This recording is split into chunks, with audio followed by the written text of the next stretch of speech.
João acordou sobressaltado com o som de um soco na porta do quarto. Era a irmã, Ana, irrompendo como um furacão, os olhos flamejantes de raiva e descrença. Você é um idiota completo, João. Como pode se apaixonar pelo seu colega de quarto? Isso vai destruir tudo, gritou ela, atirando o celular dele na cama, onde uma mensagem confusa para Miguel brilhava na tela. Mas em vez de negar, João, impulsionado por uma fúria acumulada de anos de segredos, saiu correndo do apartamento e, ao encontrar Miguel na cozinha, o beijou impulsivamente, e o que veio em seguida foi Miguel retribuindo o beijo com uma intensidade que revelou que ele sentia o mesmo, transformando o caos em uma confissão mútua que abalaria suas vidas para sempre. A manhã em Lisboa estava clara, o sol filtrando pelas janelas do pequeno apartamento no bairro Alto. João, com 25 anos, ainda sentia o coração acelerado. Ele havia passado a noite anterior confessando à irmã sobre seus sentimentos por Miguel, achando que ela seria a única pessoa da família a entender. Ana, sempre a protetora, reagira com pânico, temendo o julgamento da família conservadora. Mas agora, após o beijo inesperado, tudo mudara. Miguel, 28 anos, barista em um café local, olhava para João com uma mistura de surpresa e alívio. Eu esperei tanto tempo por isso, murmurou Miguel, sua voz rouca e quando na cozinha apertada. João recuou um passo, a realidade batendo forte. O que ele havia feito? Sua família, enraizada nas tradições católicas de uma pequena vila no norte de Portugal, nunca aceitaria isso. O pai, um pescador aposentado, e a mãe, devota à igreja, viam a homossexualidade como um pecado imperdoável. Enquanto preparava o café da manhã, o silêncio era pesado. Miguel quebrou o primeiro. João, eu sei que isso é complicado para você. Sua família. Eles não vão entender de imediato. João assentiu, os pensamentos girando como as ruas labirínticas de Alfama. Ele se mudara para Lisboa 3 anos atrás para estudar arquitetura na universidade, fugindo da pressão familiar para se casar e continuar o negócio de pesca.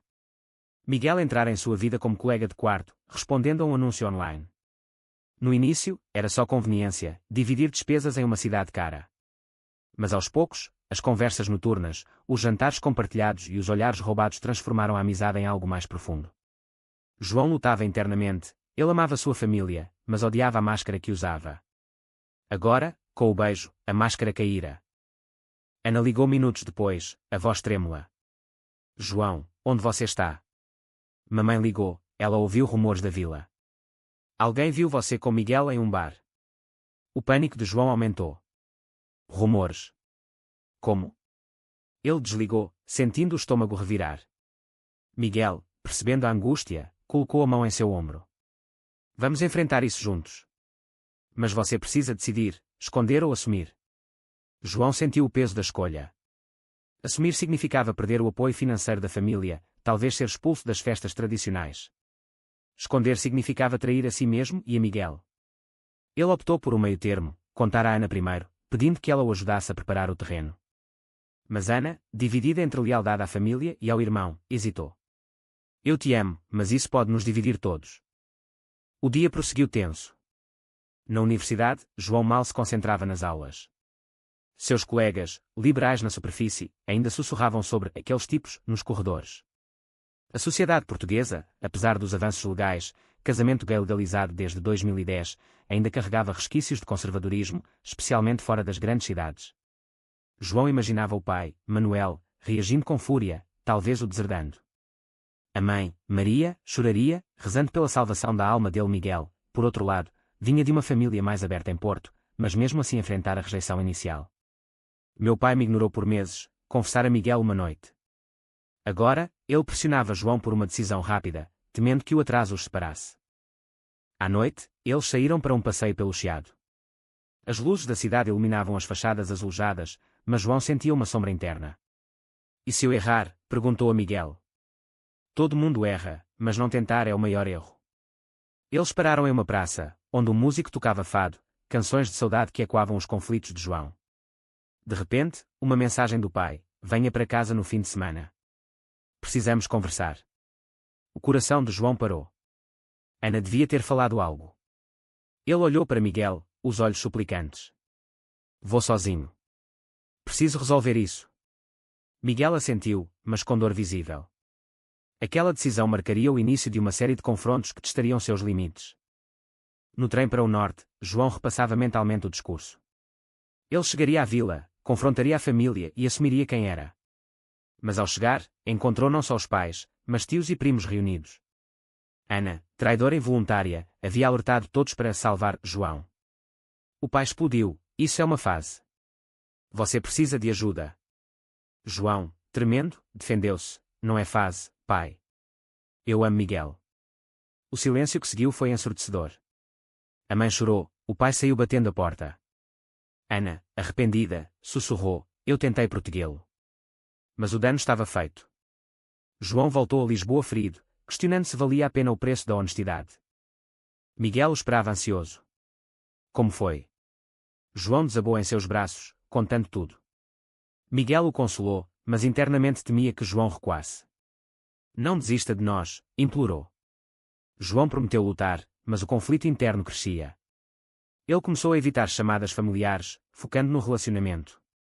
Porém, a pressão social em Lisboa não ajudava. Amigos comuns começaram a se distanciar, sussurrando sobre escândalos. João perdeu uma oportunidade de estágio quando o chefe, conservador, descobriu. Cada decisão parecia custar algo: amigos, carreira, família. Os dias seguintes foram um turbilhão de emoções para João. Ele tentava equilibrar o novo relacionamento com Miguel enquanto lidava com as repercussões familiares. As ligações da mãe vinham diárias, cheias de súplicas: volte para casa, filho. Podemos consertar isso com orações. João sentia culpa, mas também raiva. Porque ele precisava ser consertado. Miguel, mais experiente, sugeria terapia. Eu fiz isso quando saí do armário. Ajuda a processar. João concordou, marcando uma sessão em um centro LGBT em Lisboa. Lá, o terapeuta, um homem de meia-idade chamado Rui, ouviu pacientemente. Você está em luto pela família que imaginava, disse Rui. Mas a verdadeira família é aquela que te aceita. Aquelas palavras ecoaram, mas João ainda lutava com a dúvida moral: era certo priorizar o amor sobre a tradição. Enquanto isso, Miguel enfrentava seus próprios demónios. No trabalho, no café movimentado do Rocio, colegas faziam piadas homofóbicas disfarçadas de brincadeiras. Cuidado, Miguel, não vá virar daqueles. Ele ria forçado, mas internamente fervia. Ele havia saído do armário anos antes, mas reviver o preconceito por causa de João machucava.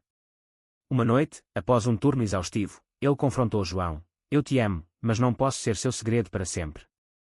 João, defensivo, rebateu: não é segredo. Eu contei à família. Mas Miguel sabia a verdade: João ainda hesitava em tornar público. Aquela discussão terminou em lágrimas, com Miguel saindo para caminhar sozinho pelas ruas noturnas.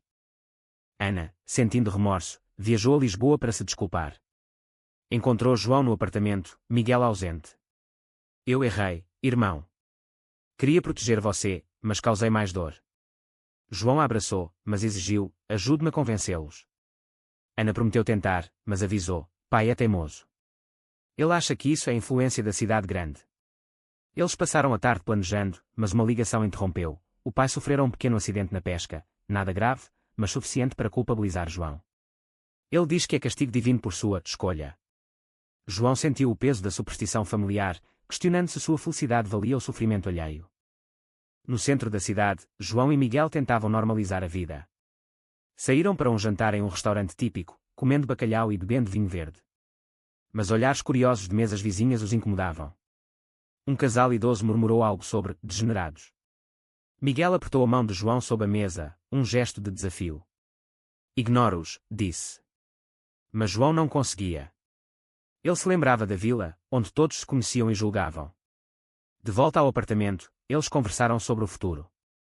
Talvez devêssemos nos mudar para um lugar mais acolhedor, como o Algarve, sugeriu Miguel.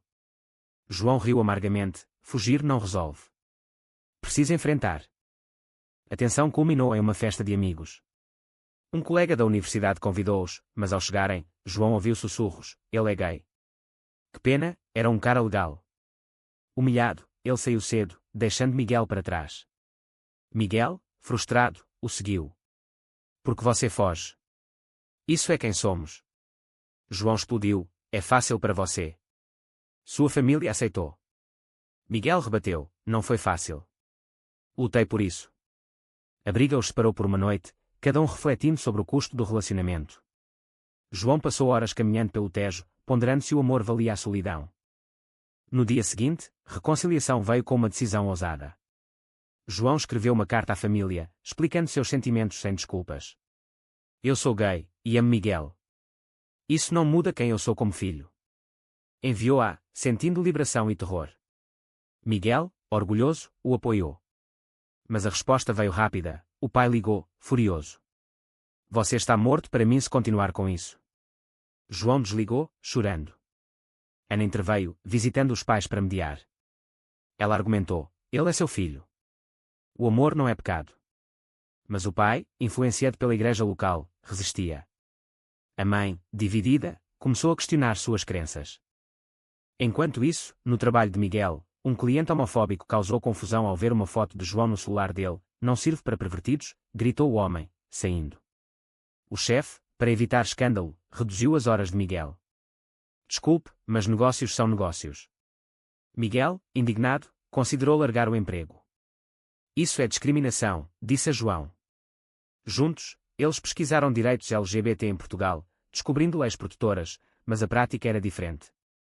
Decidiram denunciar, mas o processo seria longo e estressante. João, na universidade, enfrentou um professor conservador que o reprovou em uma matéria, alegando falta de foco. Suspeitando preconceito, ele confrontou, é por causa da minha orientação. O professor negou, mas João sentiu a injustiça. Isso o motivou a se juntar a um grupo de apoio estudantil LGBT, onde encontrou solidariedade. Você não está sozinho, disse um membro. Pela primeira vez, João sentiu comunidade, mas também culpa por trair as raízes familiares. A altatrão veio quando Ana ligou, pai quer te ver. Ele está repensando. João viajou esperançoso, mas encontrou armadilha. O pai arranjara uma terapia de conversão, com o padre local. Isso te curará, disse Manuel. João, horrorizado, recusou e fugiu, cortando contato temporariamente. De volta a Lisboa, ele desabou, eles não me amam de verdade. Miguel o consolou, mas questionava se o relacionamento sobreviveria à pressão constante. Os meses seguintes testaram a resiliência de João e Miguel. Com o corte familiar, João lutava financeiramente, trabalhando meio período em uma livraria enquanto estudava. Miguel, após denunciar o chefe, encontrou um novo emprego em um café gay-friendly no Príncipe Real, bairro boêmio de Lisboa. Lá, ele florescia, mas via João afundando em depressão. Você precisa se reconectar com sua família, mesmo que doa, aconselhou Miguel. João resistia, eles me rejeitaram primeiro. Internamente, ele debatia a moralidade, era egoísmo priorizar o amor, ou coragem. Uma virada veio com uma carta da mãe. Filho, eu rezo por você todos os dias. Venha visitar, sozinha. João aceitou, viajando à vila. Maria o recebeu com lágrimas. Eu não entendo, mas te amo. Eles conversaram horas, João explicando que sua orientação não era escolha. Maria, influenciada por leituras secretas sobre o tema, começou a duvidar das doutrinas rígidas. O padre diz que é pecado, mas Deus ama todos. João sentiu esperança, mas pediu, fale com o pai. Maria prometeu tentar. De volta, João compartilhou com Miguel, que reagiu com ciúme sutil. E se ela te convencer a voltar atrás? João garantiu, nunca. Mas a semente da dúvida plantada crescia. Em uma noite de discussão, Miguel admitiu, eu temo perder você para eles. João, tocado, reafirmou o compromisso, mas o conflito interno persistia. Ele começou a questionar se o relacionamento era saudável sob tanta pressão. Sociedade adicionava lenha. Em uma manifestação pelo orgulho em Lisboa, eles participaram, mas João hesitou em segurar a mão de Miguel publicamente. E se alguém da vila vir? Miguel, frustrado, soltou, então que vejam. Isso é liberdade. A briga os levou a uma separação temporária, Miguel ficando com um amigo. Sozinho, João refletiu sobre o preço da covardia. Ele ligou para Ana, ajude-me a ser forte. Ana, agora aliada, incentivou, você merece felicidade. A reconciliação com Miguel veio em um parque, sob o sol poente. Desculpe por pressionar, disse Miguel. Desculpe por hesitar, respondeu João. Eles decidiram morar juntos de forma aberta, ignorando julgamentos. Mas o pai ligou inesperadamente, sua mãe me convenceu a falar. Venha, mas sozinho. João foi, encontrando Manuel abatido. Eu vi você crescer. Não quero perder meu filho. João explicou pacientemente, compartilhando histórias de discriminação. Manuel, relutante, admitiu, a igreja ensina uma coisa, mas a família é outra. Não foi aceitação plena, mas um começo. Entretanto, traição veio de onde menos esperavam. Um primo invejoso espalhou rumores na vila, alegando que João corrompia Miguel. Isso chegou aos ouvidos do novo chefe de Miguel, que, conservador, o demitiu sob pretexto. Miguel, devastado, culpou João indiretamente: sua família está nos destruindo. João, furioso, confrontou o primo por telefone: pare de interferir. Mas o dano abalou o relacionamento. João buscou consolo no grupo LGBT, onde ouviu histórias semelhantes. Muitos perdem famílias, mas ganham novas, disse um líder. Inspirado, ele organizou um evento na universidade sobre aceitação, convidando palestrantes. Miguel, apesar da raiva, compareceu, orgulhoso. Mas durante o evento, um protestante conservador interrompeu, gritando insultos. João defendeu: amor não é ameaça. A multidão aplaudiu, mas o incidente viralizou nas redes, expondo-os mais. A família reagiu mal. O pai retraiu: isso envergonha a vila. Maria, dividida, parou de ligar. Ana, porém, defendeu João online, causando racha familiar. João sentiu o peso: sua escolha custava não só a ele, mas a todos. Ele questionou Miguel: vale a pena? Miguel, com lágrimas: sim, porque te amo. Alcatrão aumentou quando Miguel recebeu oferta de emprego em Madrid, longe dos problemas. Vamos embora? Perguntou. João hesitou: fugir ou ficar e lutar? Ele optou por ficar, mas Miguel, cansado, considerou ir sozinho. Eu preciso de paz. João, desesperado, implorou: não me abandone. Miguel ficou, mas com ressalvas. A decisão de ficar uniu-os temporariamente, mas as fissuras cresciam. João intensificou os estudos, visando graduar-se e independência. Miguel, desempregado, caía em melancolia, questionando sua identidade. Eu era feliz antes, porque agora tudo dói. João o apoiava, mas sentia culpa. Eles procuraram terapia de casal, onde o terapeuta destacou: vocês pagam o preço social do amor proibido. Aquilo os fez refletir sobre sacrifícios. Uma oportunidade surgiu: João ganhou uma bolsa para um projeto arquitetônico em Lisboa, focado em espaços inclusivos para a comunidade LGBT. Animado, ele envolveu Miguel, que contribuiu com ideias. Isso pode ser nosso legado. Mas o projeto atraiu atenção negativa. Um jornal conservador publicou artigo criticando arquitetura gay. Isso é propaganda. João rebateu a entrevista: é sobre igualdade. A exposição trouxe apoio, mas também ameaças anônimas. Família interveio novamente. Ana organizou reunião em Neutro, um café em Coimbra. Pais, João e Miguel presentes. Tensão palpável. Manuel começou: eu não aprovo, mas não quero perdê-lo. Maria acrescentou: aceitamos se for discreto. João recusou: não viverei escondido. Miguel defendeu: nosso amor é válido. Discussão acalorada terminou em impasse, com pais saindo decepcionados. Ana sussurrou: dê tempo. Pressão social escalou. No bairro, vizinhos murmuravam, um até negou aluguel futuro. Miguel, frustrado, explodiu: Portugal progrediu, mas as mentes não. Eles consideraram emigrar, mas João insistiu: mudança vem de dentro. Ele se candidatou a ativismo, falando em eventos. Miguel, inicialmente relutante, juntou-se, encontrando propósito. Traição veio de um amigo comum, que, invejoso do relacionamento, espalhou boatos sobre infidelidade. João, confrontado por Miguel: é verdade. Negou veementemente, mas a dúvida plantada feriu. Investigaram, descobrindo a fonte. Confrontaram o amigo: porquê? Resposta: vocês exibem demais. Aquilo destacou o preconceito latente.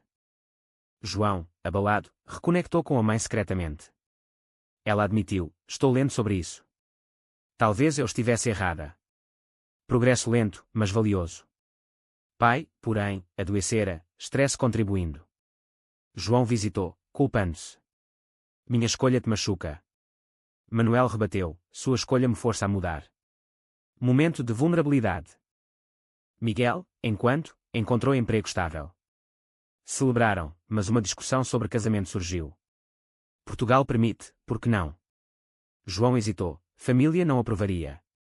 Miguel pressionou: eles não controlam nós. Conflito moral, tradição versus direitos. Alcatrão, durante orgulho, eles marcharam, mas um ataque verbal de extremistas os separou na multidão. João, perdido, refletiu sobre perdas. Encontrando Miguel, juraram perseverar. Com o tempo, as feridas cicatrizavam lentamente. João graduou-se, seu projeto elogiado. Miguel abriu um café próprio, espaço inclusivo. Família, aos poucos, abrandou.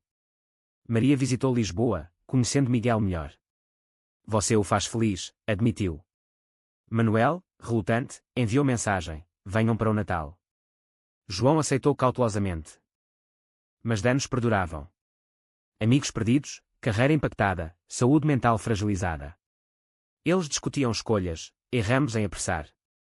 Mas concluíam: amor valia o preço. Em uma noite tranquila, olhando o Tejo, João perguntou: e se tudo fosse diferente? Miguel respondeu: não seria nós.